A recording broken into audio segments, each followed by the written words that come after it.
Hi, my name is Haack and I'm an intuitive coach and energy healer. And this is the third video already in the chakra series. So today I'm going to talk about the third chakra, which is called Manipura Chakra in Sanskrit. Manipura Chakra means, translated, city of jewels. So basically it's the place where we have our hidden gems inside, or let's say we have a hidden diamond inside that we only need to discover. And that is what the third chakra is all about. It's located at the area of the solar plexus, so it's a very strong energetic point as well, because it has a lot of fire energy. The element of the third chakra is fire. And fire is always transforming. Fire is transforming toxins into energy. It's releasing, it's kind of shedding the old, it's bringing in the new. It can have a lot of energy that helps us to go forward and to kind of bring ourselves into the world and to bring our projects and our ideas into this world. And primarily, the third chakra is about finding out what our true potential is. So the thing is, we can have a lot of talents, we can have lots of talents, we can have a lot of things that we have learned and we are really good at, or we can have a lot of strength as well, and maybe we have a lot of self-esteem even and personal power, but it doesn't always mean that we are really using our full potential for what we are creating or how we are showing up in this world. So the third chakra is about finding that space that is really connected deeply to our inner gifts, and then bringing these inner gifts out into the world and kind of showing us to the world from these inner gifts, which are connected to an internal source of energy. And the more we kind of tapping into the source, the more energy we can give out, and also the more energy will come back. Because whenever we do something that is really connected to the source, so to speak, it's connected to our internal power source, this is energy that always kind of multiplies. It kind of goes out and then it multiplies. Whereas when we act from a place that is only from whatever we have learned, and maybe we are good at it, but it's not our inner strengths, it's not connected to our inner strengths and our true talents, it could be that we're giving and giving, and then the energy is kind of slowly running out, and we end up with a burnout, or we end up just simply giving and feeling kind of like, I'm a little bit depleted now, I don't feel like I'm receiving anything back, it doesn't feel healthy to me. So it can go in many ways. But the third chakra really is about finding out what is the diamond that I'm holding inside. What is the diamond that is inside of myself that is truly here to shine and bring the light out into this world? And what is the symbolism for the diamond? The diamond is something that cannot be destroyed. The diamond is something that is so strong that you can't destroy it. It's a really strong gemstone, right? And it's the most precious one. It's the most expensive one of the gemstones that we have. So you have this diamond inside, right?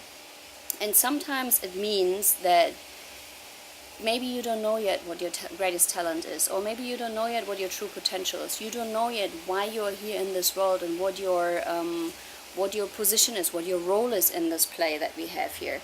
And then it just means going about checking in with your strengths, finding out what are my true strengths, what are my greatest talents, what am I really good at, and then having a look at it and then kind of like seeing where can I bring myself in service to the world, because this is something that comes very naturally out of me, and it's something I'm really good at. Like sometimes it's very small things, sometimes it's being really good in comforting other people, or being really good in communicating, or being really good in networking, or sometimes it's being really good at cooking, and maybe you're a copywriter, or maybe you're really good at painting but you're working a sort of office job. You know, sometimes we overlook the stuff that is the most closest to us. We kind of have the tendency to not see what we are extremely good at because it's so normal to us that we don't kind of see it from the outside. But this is usually where the greatest potential lies, and this is also usually where the greatest power lies, because once we step into the true potential, we step in our true power as well, and we will feel empowered, because the moment we kind of start acting from a place that is truly connected to our inner source, it will empower us. There will be kind of like energy starts running through us because we're kind of really deeply connected inside of us. And then it will go outside. People will feel the same. They will feel this inner power, this inner strength coming, and they kind of will benefit from that, because once you start to serve the world from your greatest talents, it will be something that is of benefit to others, no matter what it is, no matter if you're a bus driver or a dishwasher or a gardener or maybe something else, a CEO of a company. But if this is what you're here to do, then you are in your place of power, and then other people will benefit from that. So honing into the skills in the third chakra is something that's very important. And again, on the third chakra also we have the ego. The ego is always what wants to block us. The ego is that wants to bind us to suffering. The ego wants to be in control of everything. The ego is kind of keeping us small, so to speak. Or maybe the ego is just keeping us in a place that feels safe and comfortable. Let's say in a job that is just very comfortable and secure, and you have your money coming in every month, and you have a long-term contract, and you have all the securities.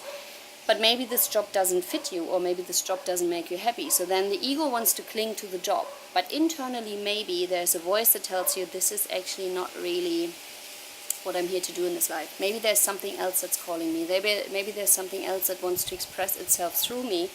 And then it's kind of really important to have a look, what is it that I could give to the world? What is it kind of that I can give to the world so that I am of greatest service? Because the third chakra is about me and the world. Second chakra is about me and one partner. Third chakra is about me and the world, so me and other people. And that means everyone brings in their gifts, and then the world like this stays naturally in balance. As everyone is really kind of tapping into their inner strengths and kind of serving the world in a way, then everything stays in balance. Whereas when everyone stays only safe and secure in places that kind of feed the ego but not the soul, everything is off balance, obviously, right? So the third chakra is about finding that fire and that passion energy that we can put into something that we really love, that we're kind of really driven about, or maybe we're extremely interested in something, and then really kind of going forward with that and kind of seeing where this energy can take us. Because most of the time we don't know where it will take us. We cannot see the ultimate final end of the path. But the energy can take us by the hand, and maybe we see the first step, or maybe we see the first few steps, and we can say, okay, let me explore, let me see where it takes me, let me see where it brings me, and then the energy kind of does the rest, because it's kind of leading us step by step wherever we need to go in order to really serve in the greatest way to the world. But the first thing that needs to be there is obviously our intention and our willingness to say, okay, let me see where my passion is, let me see what my greatest strength is, let me see where I feel this kind of power coming through me when I do this. So this is all about what the third chakra is about. So there's no more kind of playing small and hiding our talents and hiding our voice and hiding ourselves. Third chakra is about coming out and showing us to the world and saying, okay, here I am, this is what I have to offer, let's see how that works, let's see what kind of comes out of it, right? So it's kind of overcoming the ego in many different ways, because the ego always kind of wants to keep us in on the wrong side or on the wrong track. But once we kind of step on the right track, this is when things start to flow. This is when things start to kind of, energy starts to increase, and we kind of feel like, oh, okay, so this is the one. Okay, so let's see what comes after this, right? The Manipura Chakra, the color of the Manipura Chakra is yellow. So it's a very, very bright yellow, because it's also the place where in yoga philosophy we say we have a sun. So kind of like internally there's a sun here, so solar plexus, sun plexus. And the color is yellow, so very bright, shining yellow, which it's a lot of light. It's a lot of potential of light here if we can let go of the darkness, right? And the mantra that we can work with here is Ram. So Ram is kind of vibrating around here in the center of your belly, so stomach area. And if you want to work with this mantra, so then again you just concentrate on this part of your body, you concentrate on the solar plexus area, and you kind of start to sound the mantra so that the sound of the mantra can go into this area of your body. And as the same as with the other chakras is, when you sound the mantra, you just bring your awareness in the body part where you want to have this mantra.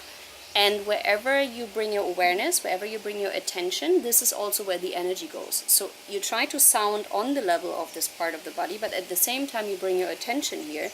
And then this is how the energy kind of starts to vibrate through this area, and you kind of start working with this area of the body. Okay, so that was Manipura Chakra today. And so we continue tomorrow with Anahata Chakra, the heart chakra, unconditional love and self-love.